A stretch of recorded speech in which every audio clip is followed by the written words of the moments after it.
मिश्रा जी के यहाँ पहला लड़का हुआ तो पत्नी ने कहा, बच्चे को गांव के सरकारी विद्यालय में शिक्षा दिलवाते हैं। मैं सोच रही हूँ कि सरकारी विद्यालय में शिक्षा देकर उसे अच्छा नागरिक बनाऊंगी।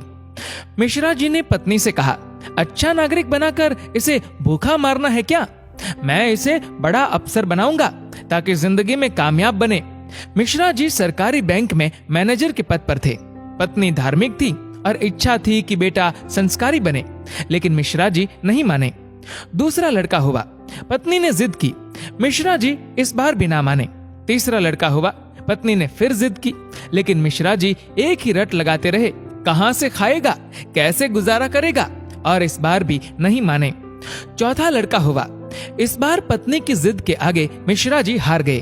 अंततः उन्होंने उसे सरकारी विद्यालय में शिक्षा दीक्षा दिलवाने के लिए भेज ही दिया। अब धीरे धीरे समय का चक्र घुमा। अब वो दिन आ गया जब बच्चे अपने पैरों पे मजबूती से खड़े हो गए।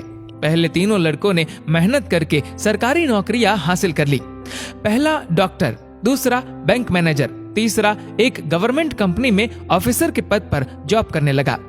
एक दिन की बात है, मिश्रा जी पत्नी से बोले, अरे भाग्यवान, देखा मेरे तीनों होनहार बेटे सरकारी पदों पे लग गए ना, अच्छी कमाई भी कर रहे हैं।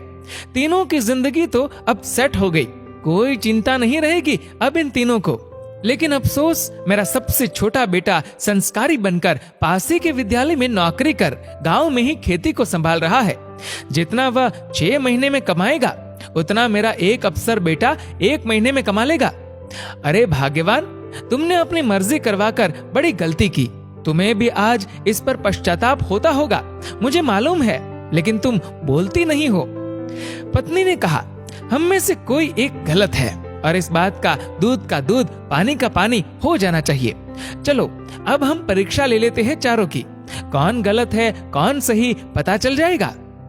दूसरे दिन शाम के वक्त पत्नी बाल बिखरा अपनी साड़ी का पल्लू फाड़कर और चेहरे पर 1-2 नाखून के निशान मारकर आंगन में बैठ गई और पतिदेव को अंदर कमरे में छिपा दिया। बड़ा बेटा आया, पूछा, मम्मी क्या हुआ? जवाब दिया, तुम्हारे पापा ने मारा है। पहला बेटा बोला, बुढ़ा सठिया गया है क्या? कहाँ है, बुलाओ। मम्मी ने कहा, वो घर पर नहीं है, बाहर गए हैं। पहला बेटा बोला, आए तो मुझे बुला लेना, मैं कमरे में हूँ, मेरा खाना निकाल दो, मुझे भूख लगी है। ये कहकर कमरे में चला गया। दूसरा बेटा आया, पूछा तो मम्मी ने वही जवाब दिया।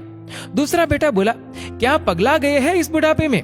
उनसे कहना चुपचाप अपनी बची कुची जिंदगी गुजार ले। आए तो मुझे बुला लेना, और मैं खाना खाकर आया हूँ, सोना है मुझे। अगर आए तो मुझे अभी मत जगाना, सुबह खबर लेता हूँ उनकी। ये कहकर वो भी अपने कमरे में चला गया। तीसरा बेटा आया। वजह पता चलते ही वो तो आग बबूला हो गया। इस बुढ़ापे में अपनी औलादों के हाथ से जूते खाने वाले काम कर रहे हैं। इस बेटे ने तो मर्यादा की सारी हदें पार कर दी। ये कहकर अपने कमरे में चला गया। मिश्रा जी अंदर बैठे बैठे सारी बातें सुन रहे थे। ऐसा लग रहा था कि जैसे उनके पैरों के नीचे से जमीन खिसक गई हो और उनके आंसू नहीं रुक रहे थे। किस तरह इन बच्चों के लिए दिन रात मेहनत करके इन्हें पाला पोसा, बड़ा आदमी बनाया, जिनकी तमाम गलतियों को मैंने नजरअंदाज करके आगे बढ़ाया, और ये ऐसा बर्ताव अब तो बर्दाश्त ही नहीं हो रहा। इतने में चौथा बेटा घर में ओम ओम ओम करते हुए अंदर आया। माँ को इस हाल में देखा तो भागते हुए आया।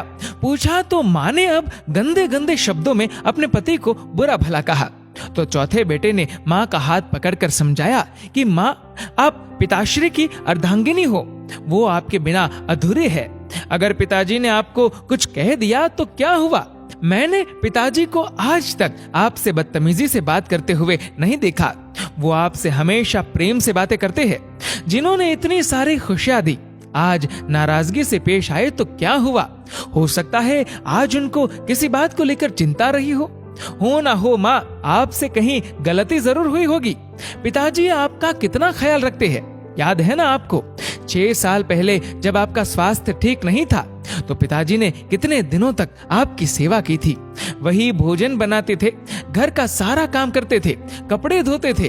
तब आपने फोन करके मुझे सूचना दी थी कि मैं संसार की सबसे भाग्यशाली औरत हूँ। तुम्हारे पिताजी मेरा बहुत ख्याल रखते हैं। इतना सुनते ही माँ बेटे को गले लगाकर फफक फफक कर रोने लगी। मिश्रा जी आंखों में आंसू लिए सामने खड़े थे। अब बताइए, क्या कहेंगे आप मेरे फैसले पर?